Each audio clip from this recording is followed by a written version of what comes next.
में पड़ गया कि मैं देवताओं के विरोध में रहता ही नहीं हूँ, मैं देवताओं का विरोध नहीं करना चाहता हूँ, किंतु यदि प्रिया का मनोरथ पूर्ण नहीं हुआ तो फिर मुझे भी नरक जाना पड़ेगा।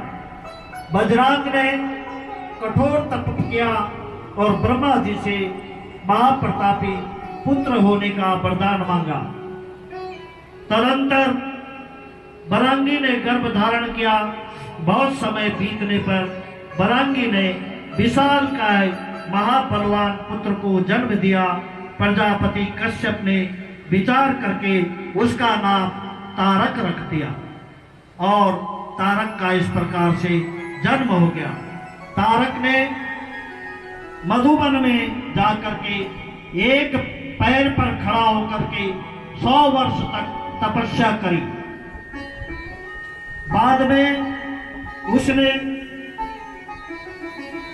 जल पीकर 100 वर्ष तक तपस्या करी, फिर वायु पीकर 100 वर्ष तक तपस्या करी और फिर जल में खड़े होकर 100 वर्ष तक तपस्या करी और फिर स्थल पर खड़े होकर तपस्या करी 100 वर्ष तक, फिर अग्नि में रहकर 100 वर्ष तक उस तारकासुर ने तपस्या करी, फिर नीचे मुख करके उसने 100 वर्ष तक तपस्या करी, फिर हथेली के बल खड़े होकर के उसने तपस्या करी। ब्रह्मा जी प्रकट हो गए और तारक से कहा, हे तारक, तुम वरदान मांगो। तो तारक बोला, शिव वीर समुत्पन्न पुत्र सेनापति यदा भूता शस्त्रम शिक्षे मां तदा में मरणम भवे। भगवान शिव के अंश से जो पुत्र उत्पन्न होगा उसी के द्वारा मेरी मृत्यु होनी चाहिए। तो ब्रह्मा जी बोले, तथास्तु, ऐसा ही होगा। तारकासुर ने संपूर्ण देवलोक में अधिकार कर लिया। तारकासुर से पीड़ित होकर देवता ब्रह्मा जी के पास गए और ब्रह्मा जी ने कहा, हे देवताओं, तारकासुर की मृत्यु भगवान शंकर के पुत्र से ही होनी है।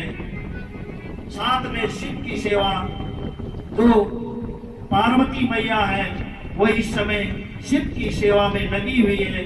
साथ में 2 सखियां शिव की सेवा कर रही है। उन त्रिपुर सुंदरी को देख कर भी शिव के मन में किसी प्रकार का कोई विकार उत्पन्न नहीं हो रहा है।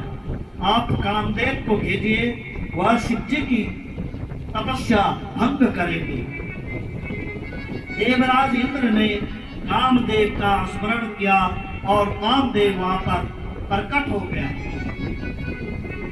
शंकर की समाधि भंग करने के लिए कामदेव पहुंचा। हिमाचल पर जाकर कामदेव ने असमय में बसंत ऋतु का आगमन कर दिया, बसंत ऋतु को प्रकट कर दिया। कामदेव ने अपना पूरा प्रभाव फैलाने लगा। कामदेव रति को साथ लेकर हाव भाव से युक्त हो अपने गणों के साथ लेकर शिव जी के पास पहुंच गए, किंतु वह शंकर भगवान का कुछ भी नहीं बिगाड़ पाया और न ही वो प्रवेश कर सका। उसी समय पार्वती 2 सखियों को साथ लेकर पुष्प भगवान शिव के समीप आ गई। जिस समय त्रिपुर सुंदरी पार्वती जी के पास आई, पार्वती जी शिव जी के समीप पहुंची। एक क्षण के लिए पार्वती जी को देखकर शिव जी का ध्यान टूट गया और उसी समय मौका पाकर कामदेव ने अपना हर्षण नामक बाण का प्रयोग शिव जी पर कर दिया। भगवान शिव हर्षित होकर पार्वती जी को देखने लगे।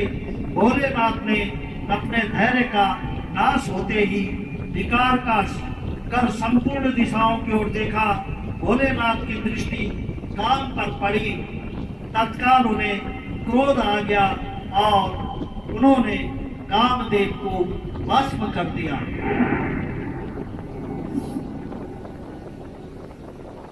सब देवता भगवान की स्तुति कर रहे हैं और यहाँ पर भी अब भगवान शंकर की स्तुति जो है करेंगे।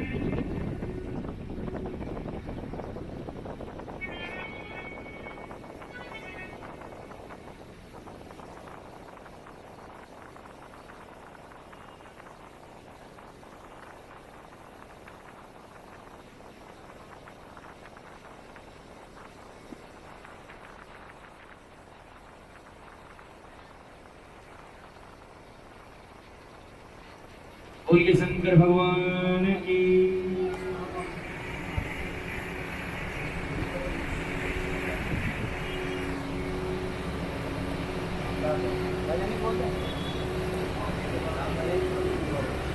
और कर लो शिव से प्यार अमृत बरसेगा, कर ले शिव से प्यार अमृत पाएगा। और झूठा है संसार धोखा